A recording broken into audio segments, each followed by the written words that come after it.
So, ladies and gentlemen, as a continuation on from the last module talking about cold email 101, in today's module we are talking about cold email automation and specifically how to use Lemlist, which is an incredible tool in order to speed up your cold email workflow. Now, this is going to be a very heavy plug and play module. So once again, all the sort of nitty gritty stuff, I'm still going to skim over it with you, but with all that stuff, make sure you refer to the plug and plays available right below this video. And on that note, let's get into it.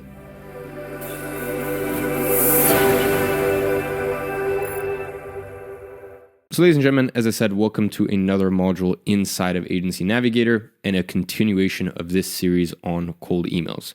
Now today we'll be covering the creation of an automated email script. Now this can also be used in manual outreach, so bear that in mind.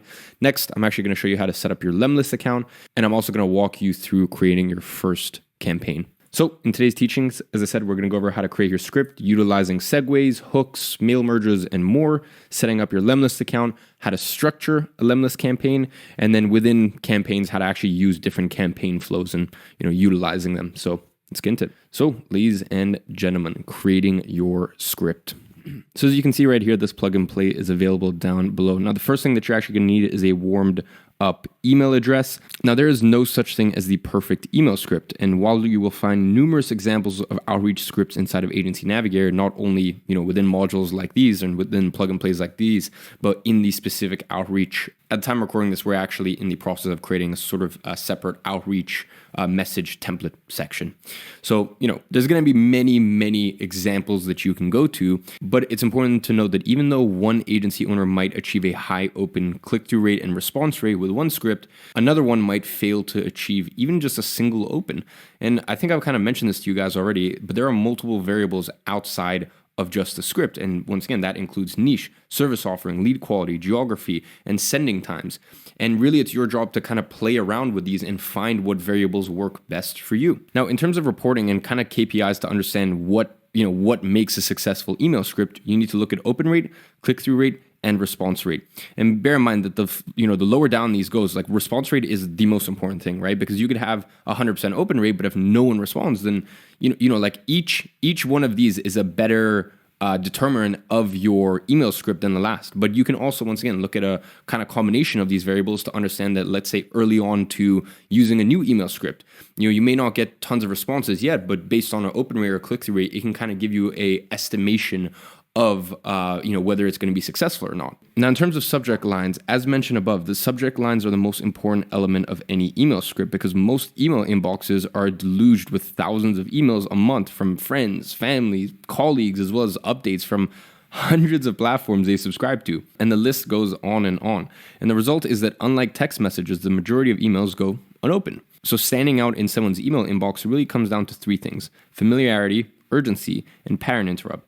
Now, familiarity is difficult to achieve with just your subject line, but to achieve it, ask the question, what would an email subject line from, your mom or your best friend look like? And here's a couple examples. Can you check X? We need this. Drinks tomorrow? ? Next, let's talk about urgency because it's relatively straightforward, but it is very easy to get wrong and to come across as spammy. So here's a couple examples. First one, urgent, FAO, and then you can put their first name. Response needed, problem detected, fix immediately. Next, we've got pattern interrupts. Now, these are the most useful tools to deploy with subject lines because they will require something which interrupts the pattern of the individual scanning their inbox. Now, this can be achieved with unusual formatting, a select choice of words, numbers, symbols, or even something more unusual. Importantly, these can be combined with genuine subject lines. Now, these are less likely to wind people up or make them think that they have been tricked, which obviously can lead to instant dismissal of the email once it's open. So here's some examples. Coffee, first name, do you have time? Only 16.3 seconds left. We need to talk. Now, once again, just remember that these are not mutually exclusive and can be combined. Now, let's talk about icebreakers, because icebreakers are the first thing that your recipient will read. They are incredibly important and vital not just to capture their attention, but to avoid the perception that your email has been sent out to multiple accounts. Consider this email right here, and you can go ahead and read it. The company sending this has attempted to include an icebreaker after their initial introduction. My team really likes what you do. But let's be honest, this comes across as insincere and completely unpersonalized. Now consider something like this. This icebreaker suggests that the individual has gone to lengths to actually watch my YouTube channel, binge watch my content, and compliment a specific video. This is far more likely to engender a response, or even just the recipient reading the rest of the email. Now note, icebreakers and personalization is time consuming, so read our full guide to them right here. Next, we have mail merges. Now, automated email scripts should always include mail merges. This is vital for the greeting salutation, hi Eman, and useful but not essential for the body copy. So email should always begin with hi, hey, greetings from first name, right? If you are using manual outreach, this is super easy to input, right? But if you're using Lemlist, make sure to use their automated mail merge inputs. And the formatting looks like that. Now, in the body copy of the email, it's tempting to continue to use mail merges to create the illusion of personalization. And whilst, this is useful, it can also backfire. Let me give you an example right here. And I hate to break it to you, first name, but I'm seeing a lot of these problems in your businesses. Now, this comes across as just kind of creepy, right? Like patronizing and kind of overfamiliar.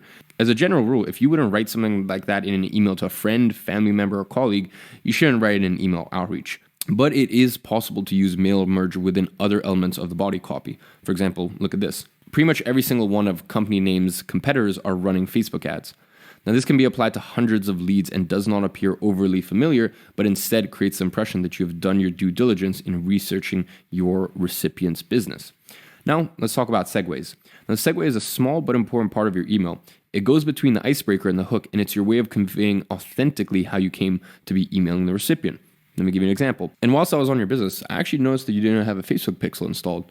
Now, we're looking at wearable tech currently, and I was genuinely excited by the prospect of working with you. Next, let's look at hooks. Now, hooks are more accurately expressed as, why am I sending you this email?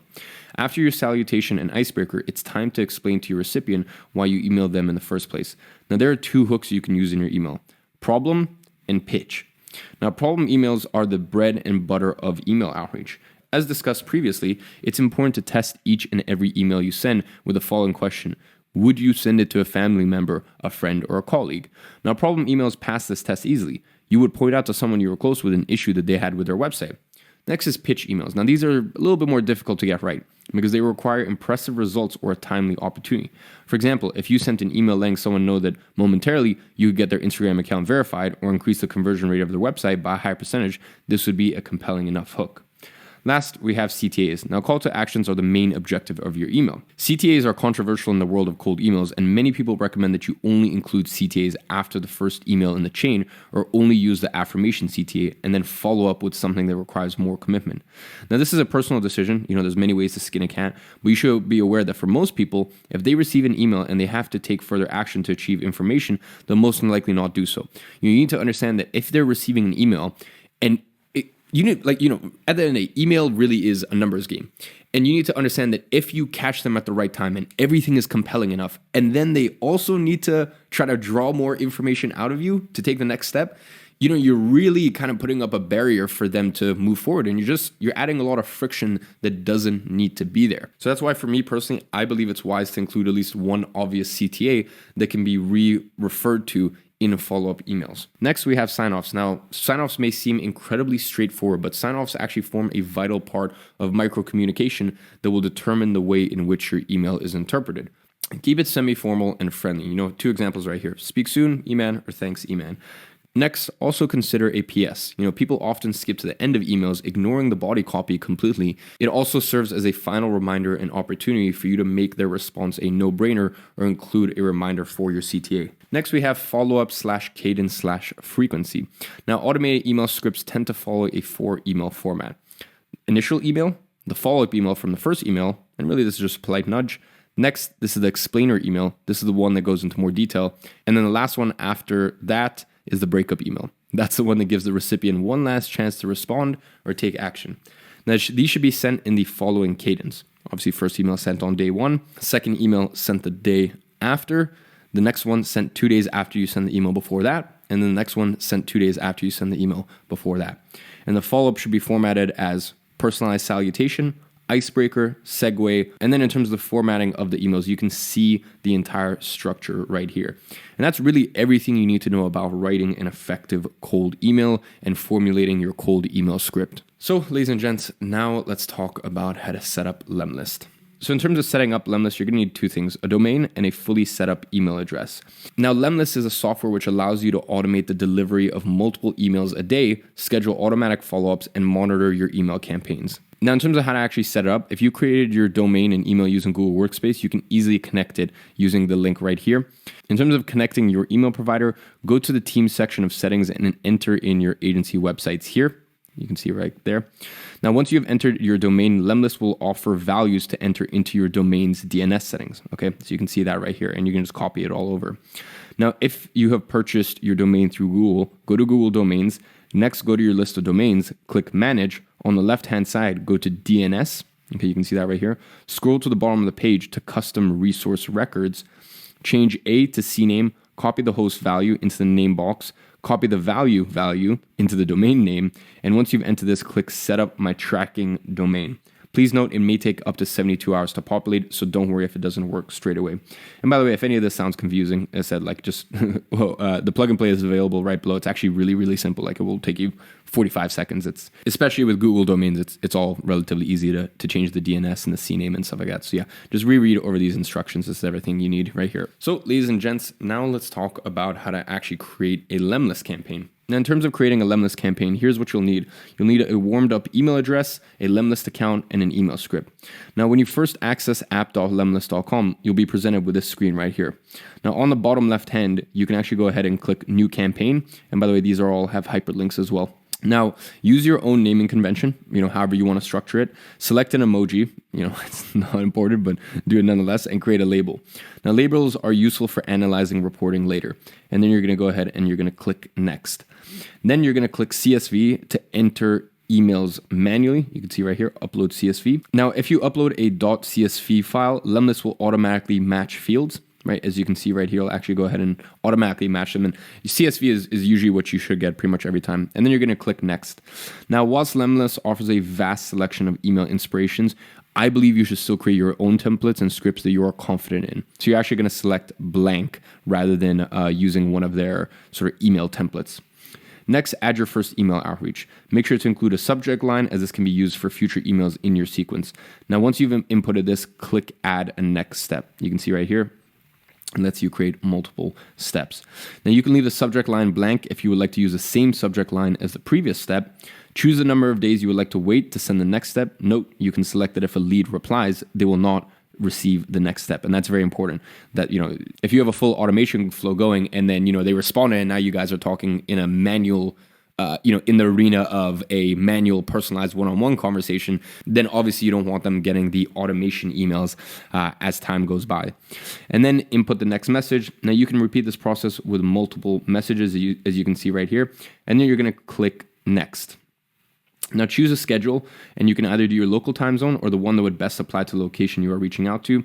And next, you want to select that you will only send messages on weekdays, leave in the default times and waiting period before sending messages, as you can see right there. Select the email address you will send the email through, and to stop sending messages when a lead replies. That's very, very important. And then you're going to go ahead and you are going to create the campaign. Finally, review the emails to be sent to each individual lead. While you can insert individual icebreakers, this is your chance to include final notes or variations per lead. So ladies and gents, the action step for today is to set up your first mock Lemlist campaign. As I said to you guys, this would be a very heavy plug and play module. So once again, you can refer to that to see any steps. But when it comes to email, both manual and automated, have fun with it. Like, have fun with it. Let it be your little lab, your little testing arena. Like, try everything, try different variations, try long form, short form.